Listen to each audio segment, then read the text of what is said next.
আচ্ছা বল্টু, বলো তো একটি ট্রেন ঘন্টায় 40 কিলোমিটার গেলে আমার বয়স কত? স্যার, আপনার বয়স 40 বছর।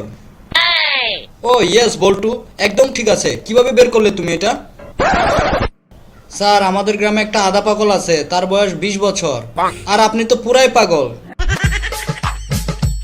আচ্ছা বল্টু, বলো তো আমরা যেখানে দাঁড়িয়ে আছি এখান থেকে আমেরিকা বেশি দূরে নাকি সূর্য বেশি দূরে? স্যার, আমেরিকা বেশি দূরে। কিভাবে আমেরিকা বেশি দূরে? কারণ স্যার, ক্লাসরুমের জানলা দিয়ে উঁকি দিলেই আপনি সূর্য দেখতে পারবেন, কিন্তু মাগার আমেরিকা দেখতে পারবেন না। এবার বলো তো বিদ্যুৎ কার সম্পত্তি? স্যার, বিদ্যুৎ আমার মামার সম্পত্তি। মামার বাড়ির আবদার পেয়েছিস, বিদ্যুৎ তোর মামার সম্পত্তি হয় কি করে? অমনি স্যার, কারণ যখনই বিদ্যুৎ চলে যায় তখন আমার বাবাই বলে শালার বিদ্যুৎ আবার চলে গেল। আচ্ছা বল্টু, বলো তো নির্জন কোনো জায়গায় তোমার মোটরসাইকেলের তেল শেষ হয়ে গেলে তুমি কি করবে? স্যার, এটা তো খুব সহজ একটা প্রশ্ন।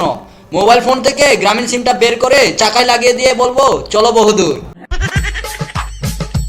আচ্ছা বল্টু, তোর বাবার নাম কি বলো তো? স্যার, আমার বাবার নাম মফিস। আরে বোকা, কারণ নামের আগে যে জনাব বসাতে হয় সেটা তুই জানিস না? আচ্ছা যাই হোক, সকালবেলা তুই কি দিয়ে ভাত খেয়ে এসেছিস? স্যার, জনাব মাছ দিয়ে। কি বললি গাধা? খাবারের আগে যে জনাব বসাতে হয় এটা তোকে কে বলেছে? জনাব আপনি। আর এবার আমাকে ফেল করে দিবেন প্লিজ। কেন? তুই ফেল করতে চাস কেন? আর বাবা আমাকে বলছে যে ফেল করলে লেখাপড়া বন্ধ করে দিবে, তাই আমি এই সুযোগটা আর হাতছাড়া করতে চাচ্ছি না। শুনো, তোমরা গিয়ে কিন্তু বাইরে কাউকে বলবা না তোমাদেরকে যে আমি নকল করতে দিচ্ছি, ঠিক আছে?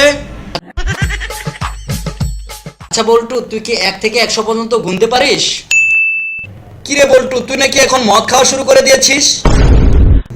না স্যার, আমি 1 থেকে 10 পর্যন্ত গুনতে পারি। আরে গাধা কোথাকার, তুই বড় হয়ে কি হবি বলতো? স্যার, আমি বক্সিং এর রেফারি হব। আচ্ছা বল্টু, বলো তো মুরগিরা জিরাফের মতো লম্বা হলো না কেন? আর মুরগিরা যদি জিরাফের মতো লম্বা হতো তাহলে মুরগির ডিম মাটিতে পড়ে হঠাৎ করে ভেঙে যেত। ও আচ্ছা, তাহলে বল দেখি প্রেম আর মদের মধ্যে সম্পর্ক কি? আর মদ খাওয়া বেশি হয়ে গেলে ছেলেরা বমি করে, আর প্রেম বেশি হয়ে গেলে মেয়েরা বমি করে।